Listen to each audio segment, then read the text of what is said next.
Europe has entered a new phase of financial surveillance. Not the old system of random audits, delayed investigations, and human suspicion. A real-time AI layer scanning every transaction as it happens. Every movement of money, every pattern, every anomaly. The continent is quietly testing the world's first predictive financial policing model, a system designed to detect pre-criminal behavior before a crime even exists. This is not science fiction. It is already running in pilot programs across several EU member states, connected through secure data channels and fed by banks, fintech platforms, and payment processors. The public narrative describes it as a tool to fight fraud and terrorism. But internally, the documents use a different expression: behavioral risk forecasting, a polite term for predicting who might commit an offense based purely on financial signals. At the core of the system is a neural engine trained on decades of banking data, criminal cases, and behavioral economics. The AI doesn't look for a single suspicious transaction. It looks for signatures, sequences of actions that statistically correlate with illicit intent. Not proof, not evidence. Intent. If your spending deviates from your historical baseline, the system records it. If you suddenly withdraw cash at unusual frequencies, it assigns a risk score. If you purchase items associated with known criminal profiles, the probability model updates. If your payments move across borders in ways that resemble known laundering structures, the score jumps again. You are not accused, but you are flagged. Most citizens will never know this happened. The score is not shown. There is no notification. The process is invisible by design, because visibility would trigger public debate, and debate would slow down deployment. The real breakthrough is not surveillance. It is automation. When the system detects a high-risk trajectory, it doesn't wait. It sends a silent alert to financial institutions and, in severe cases, to national authorities. Your account may be frozen automatically pending review. Transactions may be paused, transfers rerouted.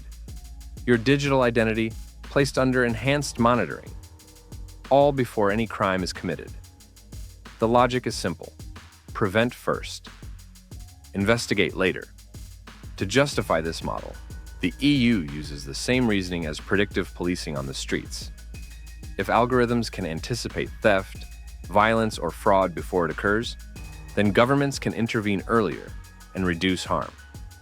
But the financial version is more powerful and more intrusive, because money is a perfect behavioral fingerprint. People lie, transactions don't. The AI doesn't need to know who you are. It builds a behavioral twin, a probabilistic version of you, based only on your financial actions. This twin evolves continuously. Every purchase, every subscription, every bill, every donation, every late payment, all of it becomes part of a dynamic psychological model predicting what you will do next. The system categorizes citizens into behavioral trajectories: stable, neutral, anomalous, escalation, critical. When you cross from one category to another, the surveillance density changes. You become more or less visible to the algorithm. A person with stable, predictable spending can move thousands of euros with little friction. Someone with escalating anomalies may trigger cascading reviews, even on small transfers. This is not law. This is probability-driven governance. Behind closed doors, several European intelligence services see this as the future of national security. Cashless economies produce data. Data produces patterns. Patterns reveal intent. Once every citizen's spending is mapped and evaluated in real time, the state gains a new power: the ability to detect not only crimes, but deviations from expected behavior. This is the part nobody wants to talk about. The system doesn't just detect financial risk. It detects nonconformity. It detects statistical rebellion. It detects the early signals of someone preparing to step outside the boundaries of official norms. If your patterns start matching profiles associated with tax evasion, you are flagged before you evade anything. If your donations resemble extremist recruitment funnels, the system reacts before you interact with anyone. If your spending suddenly aligns with individuals under investigation, even by coincidence, your score shifts into a higher tier. The AI is not judging morality. It is mapping correlation. Critics argue this will criminalize the poor first. Unstable income, irregular purchases, more cash, less predictability. In machine logic, unpredictability equals risk, and risk triggers intervention. Supporters argue that honest citizens have nothing to fear. But history shows that systems built for exceptional cases inevitably expand to everyday life. Tax systems, border controls, anti-terror laws. All of them started as narrow responses and became universal norms. The financial AI pilot is following the same trajectory. What begins as a tool to catch large-scale criminals will evolve into a mechanism managing the entire population. The next phase is already being drafted, integrating behavioral risk scores with credit systems, with insurance, with access to public services. A low score could mean faster approvals, fewer checks, and automated trust. A high score could mean delays, manual reviews, and silent friction at every touchpoint of your digital existence. The final stage is obvious. The system merges with digital identity and the upcoming European payments framework. A unified financial behavioral profile. Permanently updated. Permanently watched.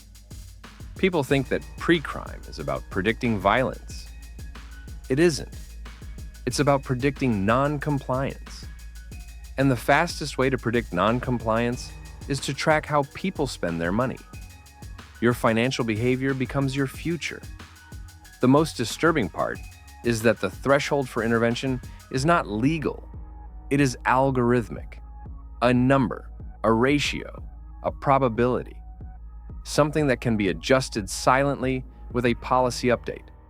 There is no courtroom, no presumption of innocence, no human in the loop, just the system deciding how risky you are. Europe believes this will protect society, but it also creates a new form of social architecture, a system where the border between freedom and suspicion is not a law, but a line of code, and every citizen lives on the edge of that line. This transmission ends here. The next one is already forming. Stay aware and subscribe to Remain in the Signal.